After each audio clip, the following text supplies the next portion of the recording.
हदें शहर से निकली तो गांव गांव चली, हदें शहर से निकली तो गांव गांव चली, कुछ यादें मेरे संग पांव पांव चली।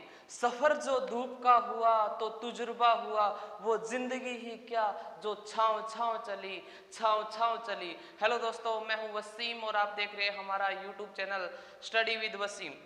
आज का हमारा जो टॉपिक है वो है मौलिक अधिकार। जैसा कि आप सभी को पता है कि राजस्थान पुलिस की वैकेंसी, जो राजस्थान पुलिस का जो एग्ज़ाम है वो आ गया है। 6, 7 और 8 नवंबर को राजस्थान पुलिस का एग्ज़ाम होने वाला है। तो अब हाथ मुंह धोगे तैयार हो जाओ, राजस्थान पुलिस का पेपर आ गया है। अभी तैयारी करनी है, ज़्यादा से ज़्यादा 8 या 10 घंटे नियमित रूप से आपके पास में 60 दिन बचे हैं और आपको लगातार तैयारी करनी होगी, तभी आपका राजस्थान पुलिस में सिलेक्शन होगा। तो चलो, आज का हमारा जो टॉपिक है मौलिक अधिकार, इसको हम शुरू करने वाले हैं। अगर आप हमारे चैनल पे नए हैं तो मेरे YouTube चैनल को सब्सक्राइब जरूर कर दें और साथ में पास में जो बेल आइकन है उसको भी प्रेस कर दें, ताकि जैसे ही कोई नोटिफिकेशन आए तो सबसे पहले आपके पास में आए। तो चलो शुरू करते हैं। मौलिक अधिकार, आपको मौलिक अधिकार very very very most important topic है। मौलिक अधिकार संविधान का एक टॉपिक है, भारतीय संविधान का मौलिक अधिकार। मौलिक अधिकार जो है वो संविधान के भाग 3 में है, भाग 3 में है। और अनुच्छेद कितने हैं? तो अनुच्छेद 1, 2, 3 और 2 और 3 कितने होते हैं? 5। अनुच्छेद 12 से लेकर 35 तक क्या है? मूल अधिकार, या इसको मौलिक अधिकार के नाम से भी जाना जाता है। भाग 3 जो है, इस भाग 3 को B.R. अम्बेडकर ने, B.R. अम्बेडकर, भाग 3 को B.R. अम्बेडकर ने सबसे लोकप्रिय और न्यायप्रिय, लोकप्रिय एवं न्यायप्रिय बताया है, क्योंकि इसके लिए संविधान सभा के अंदर 38 दिन तक बहस चली थी। कितने दिन तक बहस चली थी? 38 दिन तक बहस चली थी। किसके लिए चली थी बहस? तो आप बताना। मूल अधिकार के लिए संविधान सभा में 38 दिन तक बहस चली थी, जिसके कारण B.R. अम्बेडकर ने इसको सर्वाधिक लोकप्रिय एवं न्यायप्रिय क्या बताया है? भाग बताया है। भाग 3 में है मौलिक अधिकार। इस भाग 3 या मौलिक अधिकार को मैग्ना कार्टा कहा जाता है, मैग्ना कार्टा कहा जाता है। अब बात ये आती है, गुरुजी मैग्ना कार्टा के जुगाड़ है। मैग्ना कार्टा क्या है कि ब्रिटेन के अंदर, ब्रिटेन का एक राजा था जिसका नाम था जॉन सेकंड। क्या नाम था भाई? जॉन सेकंड नाम था। और इस जॉन सेकंड ने 1215 के अंदर यहाँ के किसानों को, किसको? किसानों को कुछ अधिकार जो थे वो पत्र में लिख कर दिए थे, जिसके कारण इसको क्या कहा जाता है? मैग्ना कार्टा भी कहा जाता है। किसको? मौलिक अधिकार या भाग 3 को कहा जाता है। इसके बाद में बात ये आती है कि मौलिक अधिकार मतलब क्या है गुरुजी? मौलिक अधिकार का तात्पर्य क्या है? तो मौलिक अधिकार जो है इसका तात्पर्य है, मौलिक अधिकार का तात्पर्य क्या है? तो मौलिक अधिकार जो है वो राजनीतिक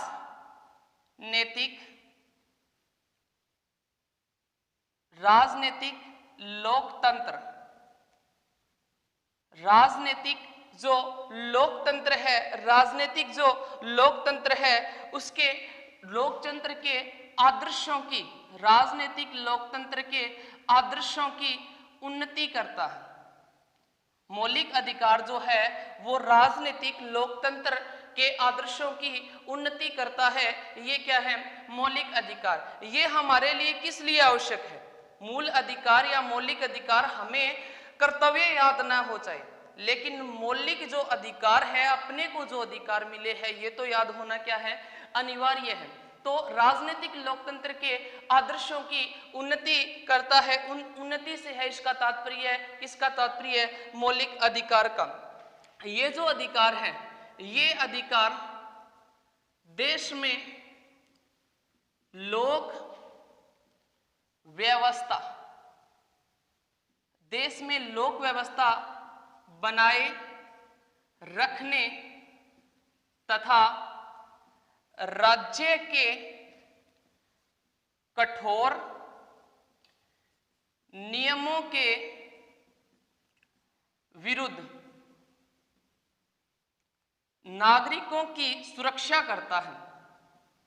नागरिकों की सुरक्षा करता है। कौन सा अधिकार? मौलिक अधिकार। मौलिक अधिकार जो है वो देश में लोक व्यवस्था बनाए रखने तथा राज्य के कठोर नियमों के विरुद्ध नागरिकों की क्या करता है? सुरक्षा करता है। मान लो कोई राज्य है जो अलग से अपना कानून बना रहा है, नियम बना रहा है, मतलब कठिन से कठिन नियम बना रहा है, और उस नियमों के लिए जो मौलिक अधिकार है, उन नियमों से जो आम नागरिक है, हमारे जैसे जो नागरिक है, उनकी क्या करता है? सुरक्षा करता है या रक्षा करता है। मूल अधिकार जो है वो व्यक्ति के, मूल अधिकार जो है वो व्यक्ति के जीवन की स्वतंत्रता, जीवन की स्वतंत्रता व अभिव्यक्ति के लिए अति आवश्यक है। मूल जो अधिकार है वो व्यक्ति के जीवन की स्वतंत्रता एवं अभिव्यक्ति के लिए क्या है? आवश्यक है। मूल अधिकार भाग 3 में है और अनुच्छेद 12 से 15 में है। इसे मैग्ना कार्टा भी कहा जाता है और बी.आर. अम्बेडकर ने इसको लोकप्रिय एवं न्यायप्रिय बताया है। किसको? भाग 3 को बताया है। इसका तात्पर्य होता है लोकतंत्र के आदर्शों की उन्नति से, और ये देश में लोक व्यवस्थाएं बनाए रखने तथा राज्य के कठोर नियमों के विरुद्ध नागरिकों की क्या करता है? सुरक्षा करता है, और व्यक्ति के जीवन की स्वतंत्रता तथा अभिव्यक्ति के लिए अति आवश्यक है। साथ में देखो, हमारे अधिकारों में राज्य का कम से कम हस्तक्षेप हो, कम से कम हस्तक्षेप हो भी हमारे अधिकारों को कोई छीन न सके, कम से कम हस्तक्षेप हो। इसके लिए जो हमारा संविधान है, हमारे संविधान ने हमें न्यायिक संरक्षण दिया है। हमारे संविधान ने हमें अलग से न्यायिक संरक्षण दिया है कि कोई हमारे जो अधिकार है उनका हनन न कर सके। आगे देखो दोस्तों, इसके बाद में हम बात करते हैं कि जो हमारे संविधान सभा का जो गठन करवाने वाले थे, कौन था? Cabinet mission. Cabinet mission 1946, cabinet mission 1946। इस कैबिनेट मिशन 1946 ने एक सुझाव दिया था कि हमें मूल अधिकारों तथा जो अल्पसंख्यक है, यानी कि अल्पसंख्यक का अर्थ होता है कि जो धर्म संख्या में कम हो उसे क्या कहते हैं? अल्पसंख्यक कहते हैं। कि मूल अधिकारों तथा अल्पसंख्यकों के अधिकारों के लिए हमें एक क्या बनानी चाहिए? समिति बनानी चाहिए। कह दिया जी।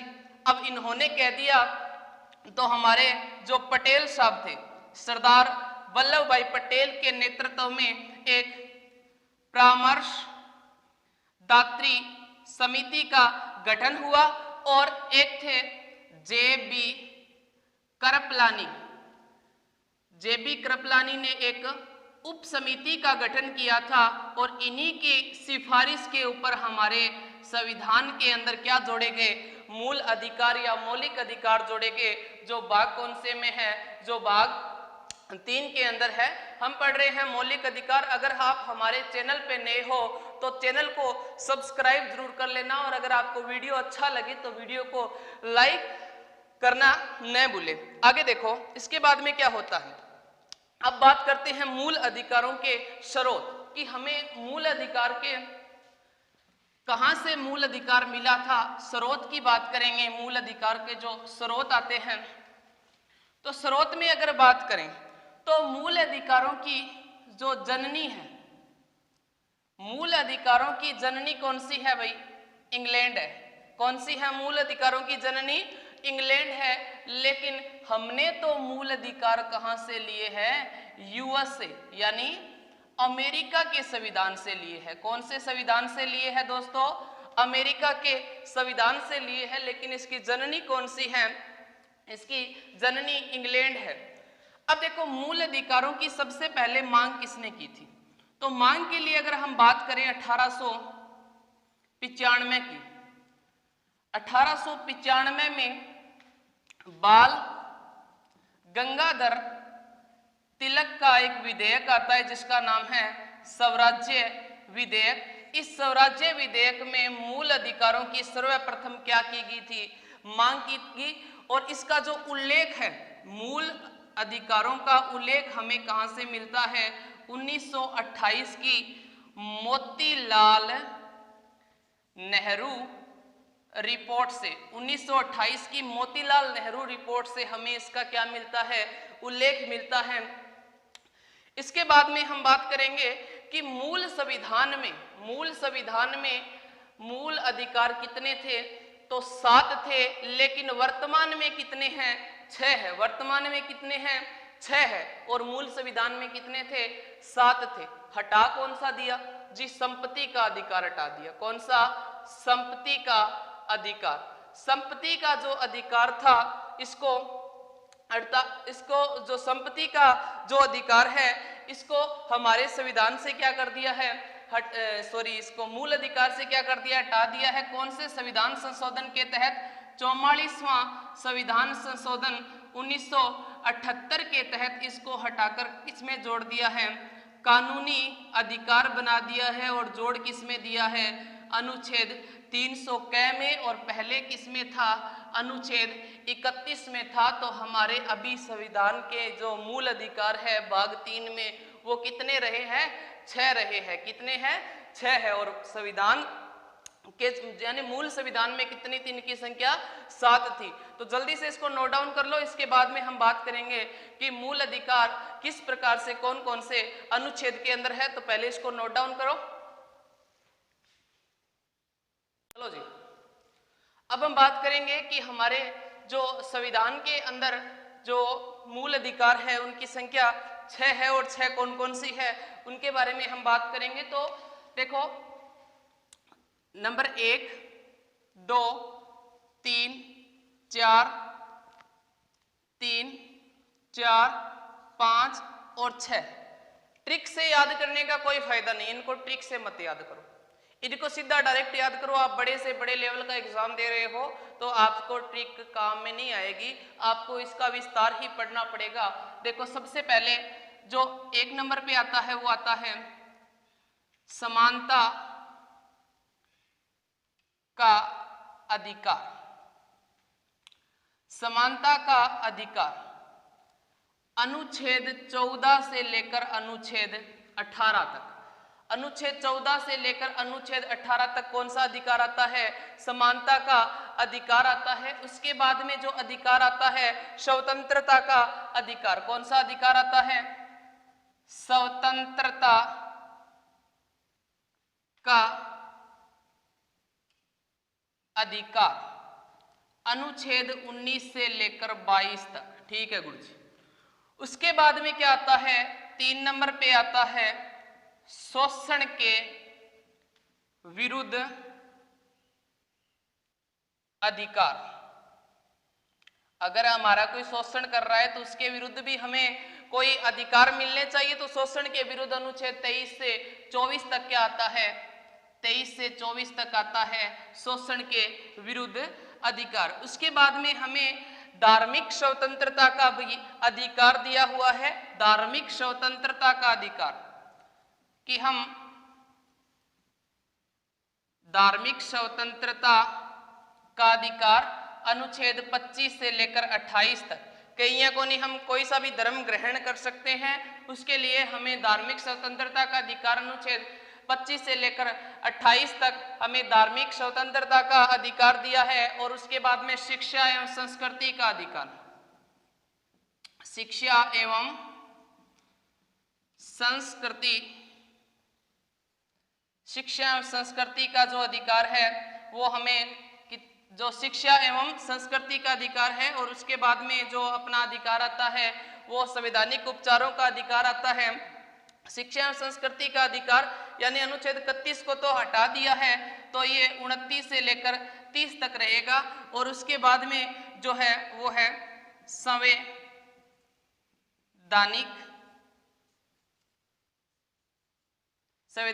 जो उपचारों का अधिकार, और ये अनुच्छेद कितने में है? 32 में है। हमारे मूल संविधान में 7 मौलिक अधिकार थे, वर्तमान में 6 है। समानता का अधिकार, स्वतंत्रता का अधिकार, शोषण के विरुद्ध अधिकार, धार्मिक स्वतंत्रता का अधिकार, शिक्षा एवं संस्कृति का अधिकार और संवैधानिक उपचारों का अधिकार। जल्दी से इसका स्क्रीनशॉट ले लो या इसको नोट डाउन कर लो। इसके बाद में हम सबसे पहले बात करेंगे हमारे समानता का जो अधिकार है, अनुच्छेद 14 से लेकर 18 तक क्या आता है? समानता का अधिकार आता है। तो देखो सबसे पहले अनुच्छेद 14, इसमें क्या दिया हुआ है? विधि के समक्ष समानता, कि भाई कानून की समानता की बात कर रहे हैं कि कानून जो है वो सबके लिए क्या रहेगा? समान रहेगा। विधि के समक्ष समानता, ये कौन से में है? अनुच्छेद 14 में है। उसके बाद में कौन सा आता है? अनुच्छेद 15 आता है। कौन सा आता है? अनुच्छेद 15। अनुच्छेद 15 कहता है कि धर्म, जाति, मूल, जन्म स्थान के आधार पर, कि भैया धर्म, जाति, मूल और जन्म स्थान के आधार पर हम किसी के साथ में क्या नहीं कर सकते? भेदभाव नहीं कर सकते। कि चाहे कोई सा भी धर्म हो, कोई सी भी जाति हो, कोई सा भी मूल हो, कटे जन्म है, उसके साथ में हम किसी भी प्रकार का क्या नहीं कर सकते? भेदभाव नहीं कर सकते। अनुच्छेद 16 क्या कहता है? अनुच्छेद 16 कहता है कि सरकारी नौकरियों में समानता, लोक नियोजन या सरकारी नौकरियां कह सकते हो, या सरकारी नौकरियों में समानता की भी सरकारी जो नौकरी है वो सभी के लिए क्या होगी? समान होगी। जो हमारा अनुच्छेद कौन सा कहता है? अनुच्छेद 16 कहता है। अनुच्छेद 17 क्या कहता है? अस्पृश्यता या हम कह दें छुआ छूत का अंत। अस्पृश्यता या छुआछूत मतलब किसी के साथ में हम अस्पृश्यता या छुआछूत के अकॉर्डिंग किसी के साथ में भेदभाव नहीं कर सकते। मतलब मान लो कि पहले क्या हुआ करता था कि जो नीची जाति के लोग हुआ करते थे उनके साथ में छुआछूत का जो सिस्टम चलता था। जैसे आपने 1857 की क्रांति में देखा ही होगा कि मंगल पांडे जो था मतलब कोई जो निजी जाति का था, उसने जो नीची जाति का था उसने आकर मंगल पांडे को कहा था कि भाई आपको गाय और सुअर की चर्बी लगे हुए कारतूस दे रहे हैं। तो उसने यकीन नहीं किया था, उसको पानी भी ऊपर के लोटे से पिलाया था। तो इसका मतलब यह कि पहले चलता था ऐसा सिस्टम, वर्तमान में ऐसा कुछ नहीं चलता है। उसके बाद में है अनुच्छेद 18 कहता है उपाधियों का अंत। उपाधियों का अंत, जी हाँ, पहला राजा उपाधि मिलती दपाओगी। महाराणा कुंभा 108 उपाधियां, अभिनव भारताचार्य, शैल गुरु, छाप गुरु, चाप गुरु, और मतलब यहाँ करके दपाओगी उपाधि कितनी? 108 उपाधि है। तो जैसे कि अमीनुल मिलात, ऐसी मतलब इतनी पुरानी उपाधियां अगर पढ़े तो इतना मतलब मुश्किल होता है उनको याद करना। लेकिन अब वो सिस्टम क्या हो गया है? खत्म हो गया है। किसको छोड़कर? शिक्षा और सैनिकों को छोड़कर उपाधियों का क्या कर दिया गया है? अंत कर दिया है। तो अनुच्छेद 14 कहता है विधि के समक्ष समानता। 15 कहता है धर्म, जाति, मूल, जन्म स्थान के आधार पर किसी के साथ में भेदभाव नहीं कर सकते। अनुच्छेद 16 कहता है सरकारी नौकरियों या लोक नियोजन में समानता है। अनुच्छेद 17 कहता है अस्पृश्यता या छुआछूत का अंत, और अनुच्छेद 18 कहता है उपाधियों का अंत। शिक्षा और सैनिकों को छोड़कर जल्दी से इसको क्या कर लो? नोट डाउन कर लो। इसके बाद में हम बात करेंगे स्वतंत्रता का जो अधिकार है उसके बारे में बात करेंगे। अनुच्छेद 19 से लेकर 22 तक अगला जो अपना अधिकार है वो है स्वतंत्रता का अधिकार।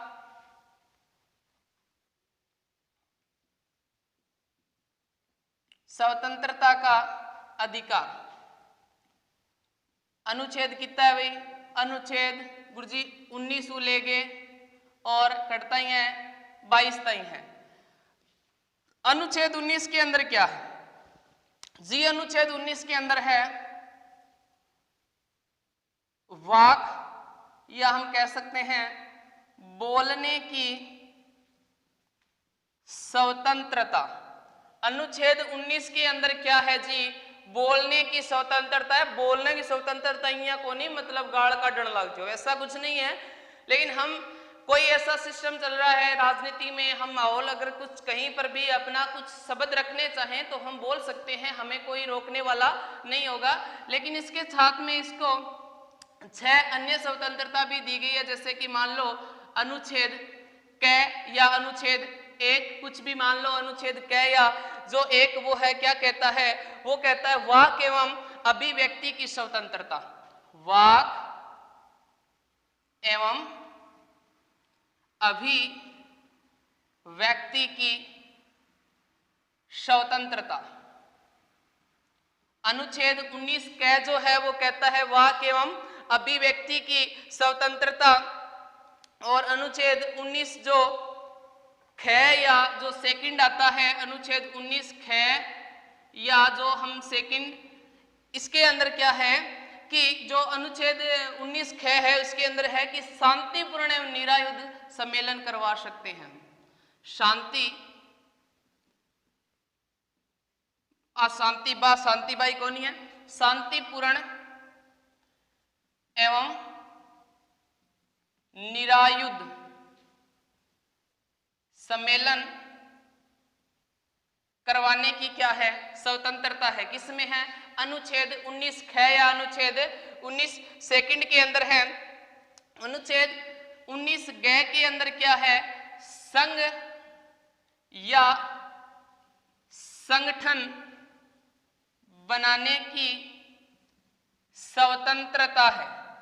हम संघ या संगठन बना सकते हैं, लेकिन इनको मतलब वो को नहीं गुंडागर्दी करण खातर संघ या संगठन कौन बनानो। अगर आप कोई मतलब गांव में कुछ अच्छा कार्य करना चाहते हो और उसके लिए आप गांव के 15-20 इकट्ठे हो गए, संगठन बना लिया, तो ऐसा संगठन बना सकते हैं, लेकिन गुंडागर्दी करने के लिए संघ या संगठन बनाने की कोई स्वतंत्रता नहीं है, ऐसा मत सोचना, ठीक है। उसके बाद में आता है अनुच्छेद 19 घ, और अनुच्छेद 19 जो घ है वो कहता है कि भारत संघ या राज्य क्षेत्र में, भारत के संघ या जो राज्य क्षेत्र है इसके अंदर भ्रमण करने की क्या दी हुई है? स्वतंत्रता दी हुई है, भ्रमण कर सकते हैं हम, इसके अंदर दिया हुआ है। उसके बाद में अनुच्छेद गया गया, उसके बाद में अड़े, अनुच्छेद अड़े के अंदर क्या कहा गया है कि अनुच्छेद अड़े के अंदर कोई भी भारत या संघ या राज्य क्षेत्र का कोई व्यक्ति है वो किसी भी राज्य क्षेत्र के अंदर क्या कर सकता है? निवास कर सकता है।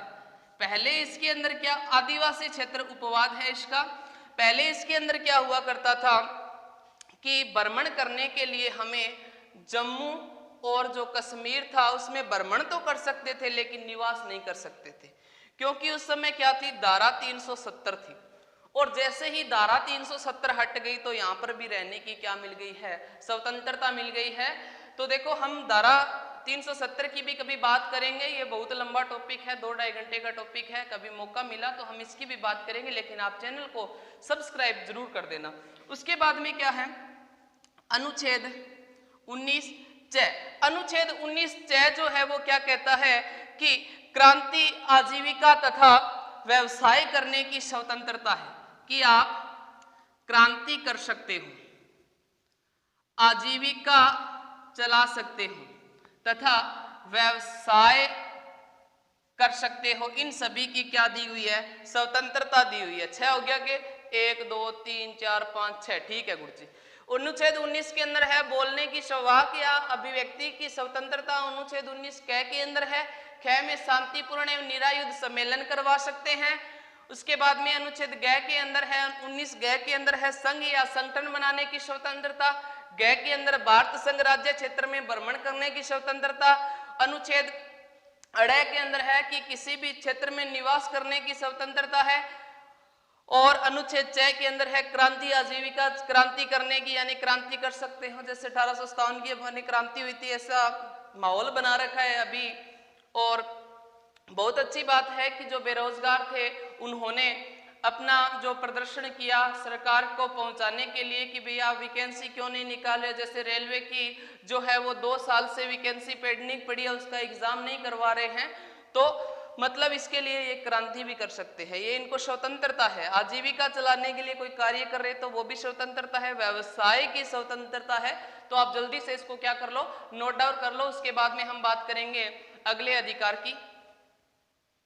ओके जी, इसके बाद में हम बात करेंगे अनुच्छेद 20 की। किसकी बात करेंगे? अनुच्छेद 20 की, जो स्वतंत्रता के ही अधिकार में आता है।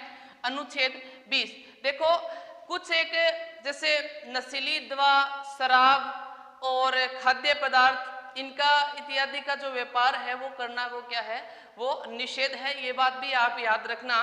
उसके बाद में हम बात करेंगे अनुच्छेद 20 की। अनुच्छेद जो 20 है हमारा, अनुच्छेद 20 क्या कहता है? 20 कहता है अपराधों की दोष सिद्धि के संबंध में स्वतंत्रता। अपराधों की दोष सिद्धि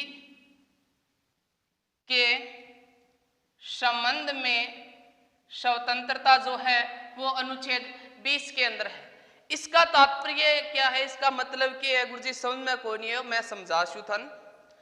इसका तात्पर्य ये होता है कि अपराध जो आपने अगर किया है तो अपराध करते समय जो कानून लगा था, अपराध करते समय जो कानून लगा था वही कानून रहेगा, बदला हुआ कानून नहीं लगेगा। उसके बाद में और क्या है गुरुजी? इमा और ही गणी बातें हैं। अगला क्या है कि एक अपराध के लिए, एक अपराध के लिए एक बार ही सजा दी जाएगी, बार बार कौन घसीट इसके। तीसरा क्या है? स्वयं के विरुद्ध गवाही देने के लिए किसी को क्या नहीं किया जाएगा? विवश नहीं किया जाएगा। कोई जबरदस्ती को नहीं कि तू मेरे खिलाफ कह दे, गवाही दे, या उसके खिलाफ गवाही दिलवाने की कोई भी इस प्रकार का कोई मैटर नहीं है, विवश नहीं किया जाएगा। उसके बाद में अनुच्छेद 21, अनुच्छेद 21 में है प्राण या दैहिक स्वतंत्रता। प्राण या दैहिक स्वतंत्रता। देखो, प्राण या दैहिक स्वतंत्रता का तात्पर्य है कि अगर कोई सुसाइड कर रहा है, आत्महत्या कर रहा है, तो आत्महत्या करने के बाद में उसकी डेड बॉडी है वो क्या होगी? मुजरिम होगी। उसकी जो डेड बॉडी है वही क्या होगी? मुजरिम होगी। तो ऐसा गलत कदम कभी नहीं उठाना चाहिए। प्राण एवं दैहिक स्वतंत्रता ये हमें, हमारा अधिकार है, हमें इसकी क्या मिली हुई है? स्वतंत्रता मिली हुई है। उसके बाद में अनुच्छेद 21A भी जोड़ा गया है। 21A के अंदर क्या है कि 6 से 14 वर्ष के बच्चों को अनिवार्य एवं निःशुल्क शिक्षा का प्रावधान है। 6 से 14 वर्ष के जो बच्चे हैं उनको अनिवार्य एवं निःशुल्क जो शिक्षा है उसका भी प्रावधान दिया गया है अनुच्छेद 21 के अंदर। ठीक है गुरुजी। अब आगे अनुच्छेद 22, गिरफ्तारी के समक्ष संरक्षण का अधिकार है। अनुच्छेद 22 में है गिरफ्तारी के समक्ष संरक्षण का अधिकार। इसमें क्या दिया हुआ है? इसमें यह दिया हुआ है कि गिरफ्तारी अगर कर रहा है कोई, आपको गिरफ्तार कर रहा है, तो सबसे पहले उसके पास में क्या होना चाहिए? गिरफ्तारी का उसके पास में एक वारंट होना चाहिए, यानी कि कारण बताना चाहिए कि भी आपको गिरफ्तार क्यों किया जा रहा है। साथ में 24 घंटे से पहले, 24 घंटे के अंदर अंदर उसको न्यायालय के अंदर पेश करना चाहिए। 24 घंटे में अगर न्यायालय में पेश नहीं करा, पुलिस वालों थाने में लेके टिका के मान जाना, ऐसा कोई सिस्टम नहीं। आप आवाज उठा सकते हो कि भैया अनुच्छेद जो अपना 22 है इसके अंदर हमें कहा गया है कि 24 घंटे के भीतर भीतर आप हमें किसके अंदर, यानी कि आप 24 घंटे के अंदर हमें न्यायालय के अंदर पहुंचाइए, उसके बाद में अपना जो अगला अधिकार आता है वो है शोषण के विरुद्ध अधिकार। शोषण के विरुद्ध अधिकार, शोषण के विरुद्ध अधिकार। ठीक है गुरु जी। अनुच्छेद 23, अनुच्छेद 23 क्या कहता है? अनुच्छेद 23 कहता है धार्मिक शोषण, जो अपना जो धार्मिक सामाजिक शोषण होता है उसके विरुद्ध हमें अधिकार दिए गए हैं। हमें जो धार्मिक या सामाजिक जो शोषण किया जाता है उसके लिए हमें अधिकार दिया गया, जैसे बालात, श्रम भी आप मान लो भी, ये भी एक प्रकार का क्या है? शोषण है। और जैसे कुछ प्रथाएं आती है जैसे सागड़ी, बेगार और हाली प्रथा। सागड़ी, बेगार और हाली प्रथा, ये सभी की सभी क्या है? निषेध है। क्या है जी? निषेध है। ये जो प्रथाएं हैं, सागड़ी प्रथा है, बेगाल प्रथा है, हाली प्रथा है, ये सभी की सभी क्या है? निषेध है। ये कौन सा अनुच्छेद कहता है? अपना अनुच्छेद 23 कहता है। और साथ में किसी मनुष्य द्वारा यानी अगर मनुष्य द्वारा किसी मनुष्य की बिक्री करना, किसी मनुष्य, कोई मनुष्य जो मनुष्य को बेच देता है, मनुष्य की बिक्री करना, तथा वेश्या जो होती है उसकी आय से अपना जीवन चलाना, ये भी क्या है? निषेध है। कौन से अनुच्छेद के तहत? अनुच्छेद 23 के तहत। उसके बाद में आता है अपना अनुच्छेद 24। तो अनुच्छेद 24 क्या कहता है?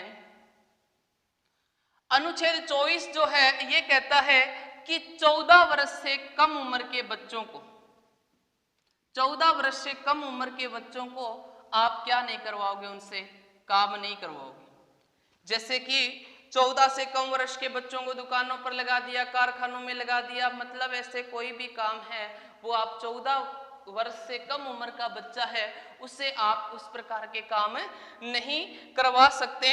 उसके बाद में 4 में है धार्मिक स्वतंत्रता। धार्मिक स्वतंत्रता। अब धार्मिक जो स्वतंत्रता है वो कौन कौन सी स्वतंत्रता आती है? अनुच्छेद 25। अनुच्छेद 25 जो है वो क्या कहता है? अनुच्छेद 25 कहता है कि हमें किसी भी धर्म को मानने की स्वतंत्रता है। इसके अकॉर्डिंग हम सिखों का कृपाण जो होता है वो भी धारण कर सकते हैं, कटार सो गलिड़ो बैठ, सिखों का कृपाण भी धारण कर सकते हैं, पगड़ी बांध सकते हैं। आप हमारे वाली जो केप होती है उसको भी लगा सकते हैं। मतलब सभी के सभी धर्म को मानने की हमें क्या है? स्वतंत्रता है, लेकिन बाध्य नहीं कर सकते।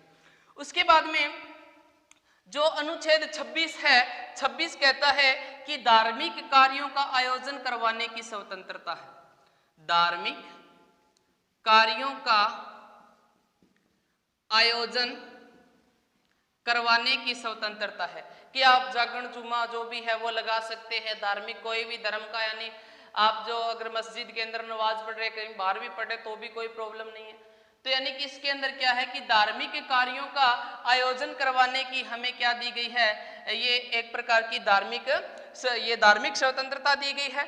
और उसके बाद में अनुच्छेद 27 क्या कहता है कि धर्म के नाम का चंदा जो है वो आयकर रहित होगा, कि धर्म के नाम का जो चंदा है उसके ऊपर कोई भी किसी भी प्रकार का क्या नहीं लगेगा? कर नहीं लगेगा। आप वीडियो को लाइक जरूर करना और साथ में वीडियो को अंत तक देखना। मेरे चैनल को भी सब्सक्राइब कर लेना, क्योंकि मैं आपको पूरा का पूरा जो विवरण है, आप हाई से हाई लेवल के एग्जाम की तैयारी करो, उन सभी के लिए जो महत्वपूर्ण रहने वाला है सभी कुछ करवा रहा हूं। उसके बाद में है कि राजकीय शिक्षण संस्थानों में धार्मिक शिक्षा का निषेध है। एक बात याद रखनी है भैया कि राजकीय जो शिक्षण संस्थान है उसमें धार्मिक शिक्षा नहीं दे सकते। राजकीय शिक्षण संस्थान जो है अनुच्छेद 28 कहता है कि राजकीय शिक्षण संस्थानों के अंदर आप किसी भी धर्म की शिक्षा नहीं दे सकते, यानी गीता कौन पढ़ा सको, कुरान कौन पढ़ा सको, रामायण कौन पढ़ा सको, ऐसा भी अनुच्छेद 28 के अंदर कहा गया है। उसके बाद में है शिक्षा और संस्कृति का अधिकार। शिक्षा और संस्कृति का अधिकार। शिक्षा और संस्कृति का अधिकार, इसमें अनुच्छेद 29 और अनुच्छेद 30 जो है वो किसमें है, शिक्षा और संस्कृति के अधिकार में है। अब देखो अनुच्छेद 29 के अंदर है अल्पसंख्यक वर्ग को शिक्षा का अधिकार है, कि जो अल्पसंख्यक जो यानी जैसे मुस्लिम है वो अपनी शिक्षा का उनको अधिकार होता है, जैसे अगर कुरान पढ़े, मदरसा ज्वाइन करे, कुछ भी करे, उनको उनकी शिक्षा का क्या दिया हुआ है, अधिकार दिया गया है। और साथ में अनुच्छेद 30 में क्या कहा गया है कि जो अल्पसंख्यक वर्ग है वो अपना शिक्षण जो संस्थान है उसको स्थापित कर सकते, जैसे मदरसा। जो मुस्लिम वर्ग के जो लोग हैं वो अपना मदरसा स्थापित कर सकते, क्योंकि ये मुस्लिम जो लोग हैं वो किसमें आते हैं, अल्पसंख्यक के अंदर आते हैं। उसके बाद में है अपना संवैधानिक उपचारों का अधिकार, और संवैधानिक उपचारों का अधिकार में आप अनुच्छेद 32 को याद रखना। और 32 जो है वो क्या करता है कि अगर हमारे अधिकारों का हनन होता है तो इसका उपचार कौन करता है, अपना अनुच्छेद 32 करता है। अगर आपको वीडियो अच्छा लगा है तो वीडियो को लाइक, शेयर, कमेंट जरूर करना और मेरे चैनल को सब्सक्राइब कर लेना। जय हिंद, जय भारत, धन्यवाद।